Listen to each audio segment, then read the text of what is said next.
Well, it depends. If you go to another district right now, it's not gonna be light there because we have light here, you know. So it's changing. Yeah, it's the whole system.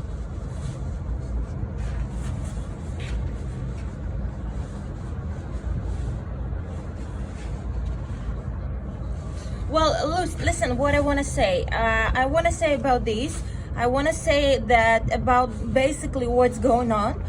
Because, for example, we had lives like you have right now. We're sitting in the office with the light, with the coffee. You're not thinking about that making a coffee gonna cause troubles because of the electricity, because you have the generator, which gives you some light, but you cannot make coffee because to heat the water takes a lot of energy. So every time if you want to make coffee and people come to you and say, no, stop, catastrophe, no coffee. And it's funny, but it's not funny. And we always keep these heating cups, you know, which can keep the heat inside. And we always have power banks, and we always have generators or something for like, this is like the whole.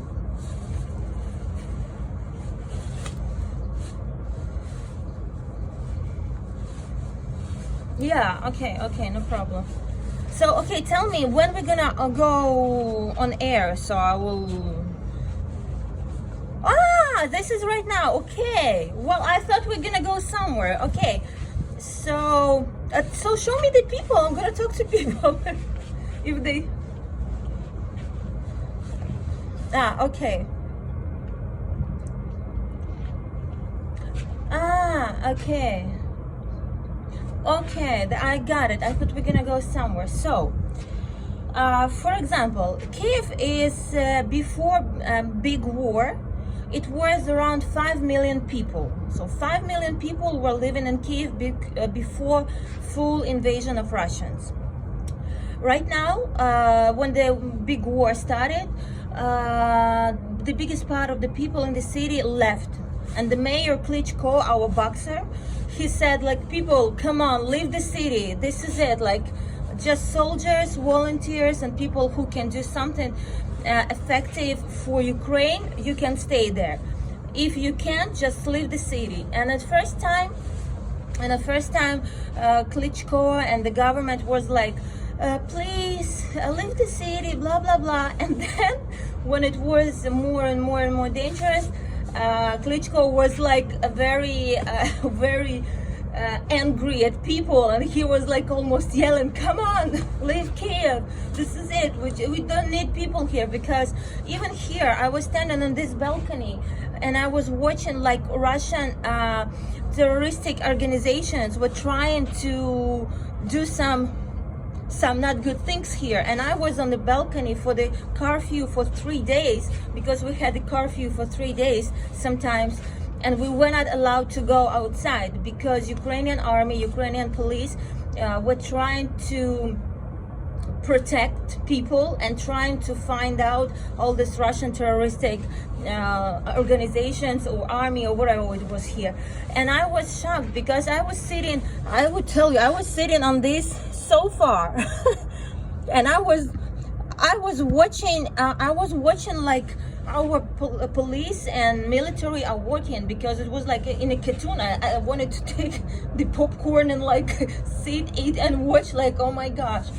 And honestly, at that point, Kiev was like a horror movie, because the city was empty. It was totally full with the soldiers. Soldiers were in every single corner of the street, in every house, on every floor. And thanks God, thanks to Ukrainian army, right now Kiev is trying to live the way we live in. We have a lot of new rules. The new rule, like, we need to control the air sirens. It's very important, because every time when there is the air sirens, it means that it's going to be attacked by missiles or drones kamikaze. And sometimes governments say, be very, very attentive, because today it's going to be a massive attack. Massive attack, it means more than 100 more than 100 missiles gonna hit the country. And for example, sometimes when I'm standing here on my balcony, let me see, 2 months ago, it was 2 rockets like 50 meters from me, just hit 50 meters from me, one missile and the second missile. And over here being very, very high, I was taking a shower, and then I received a message from my friend soldier, super professional, and he said, Nadia, come on, rush and go down. And I was like, oh my gosh, if that guy telling me that I need to go, I need to rush immediately. And I just went out from the shower, it's still wet, and I heard this, like, I don't know what is that, when the missile hit the floor, and the whole building was shaking, and I was like, oh my gosh, like I even lost myself, like, you know, I was like, what's going on, where am I? And then on the second one, I was already running when there is this it's Ukrainian, the glass, the window get broken, and I was just running on the glass naked, but with some jacket. I found out some jacket, and I was just running down. And of course, it's not comparable to any other things which are going on in Bakhmut, in Avdiivka. The second time at my place, I had a massive attack by a drone kamikaze. I woke up. What's happening in Bakhmut? Well, in Bakhmut, it's the full catastrophe because Russians trying to take. Hi. Kiev says hi to you. Hi there. Oh.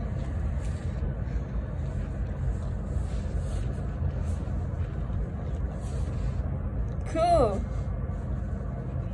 О, добрий вечір. Добрий вечір, ми з України.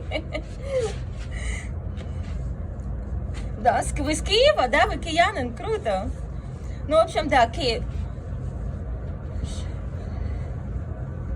А я у 89-му тільки народилась. I was born in 89. Cool.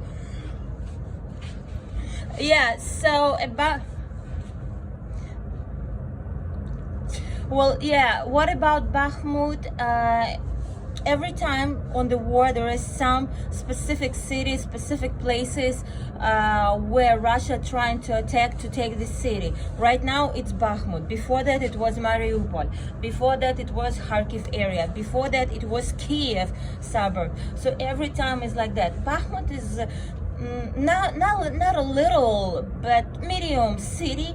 It was a good city, like beautiful, like Ukrainian good city. And right now, like Avdiivka, from where I came, like I'm gonna tell you right now, it's totally destroyed. People are struggling, people are going crazy, people cannot live normal life. They cannot go like me right now on the street. They have to hide and to sit in the shelters.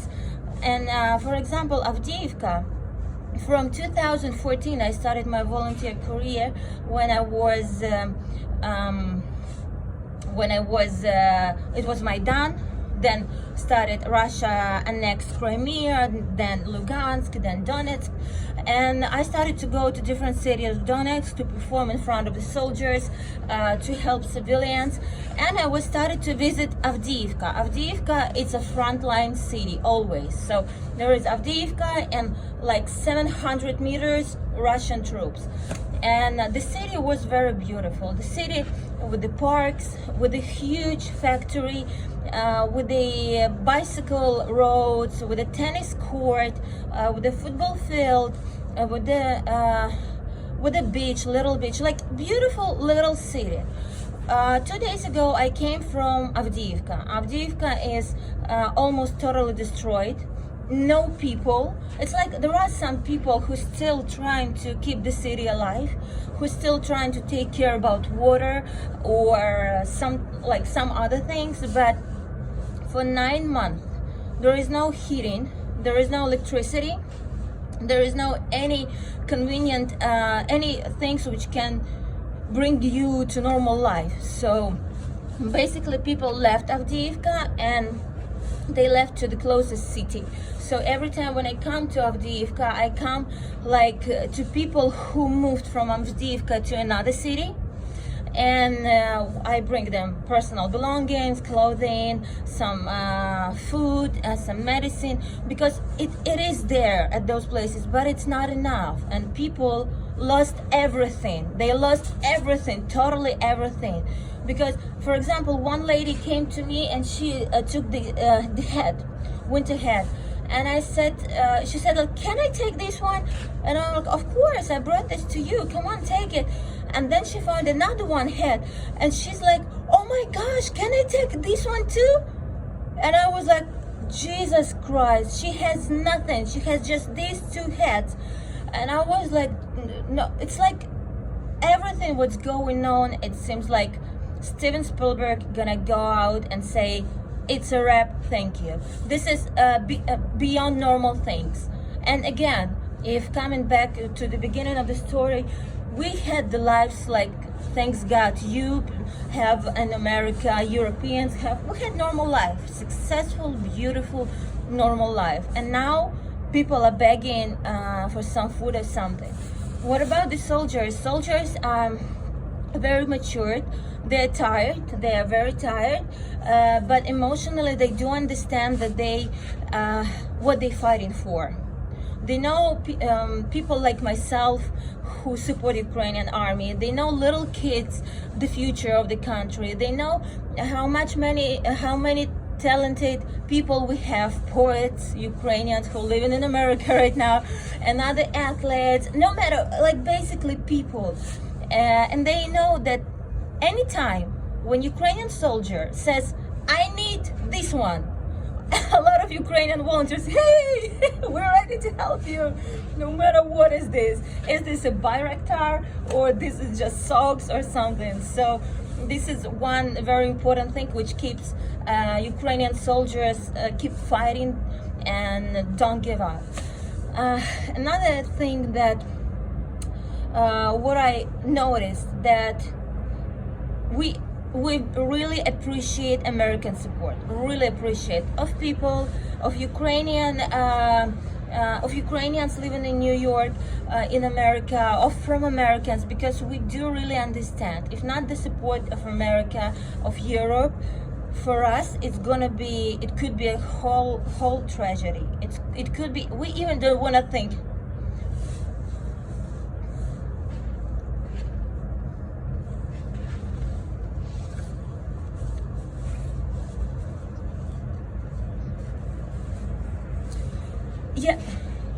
I wanted to say that in the finale. First of all, this flag I took in 2014, and I started to travel with this flag from 2014 in America and in Ukrainian front lines. And I put this flag in Tennessee when I was living and performing in Tennessee on my vehicle. And then Mark Carman, musical producer, Mark Carman, he said, Nadya, don't, he took my car and removed this flag. I didn't know that. And he made this sticker, huge big sticker on my vehicle of Ukrainian flag. And I was surprised. And I went out from the show, and my vehicle was like with a big flag on it. So I really appreciate it, So, so I wanted to say, like, you said it very correctly. Ukraine is fighting not just only for Ukraine. Like John Lennon was singing, imagine there is a world with no wars. We imagine that, and we're trying to build that with your help, with help of others. So let's start to build a better world to live, and let's start to do it from Ukraine.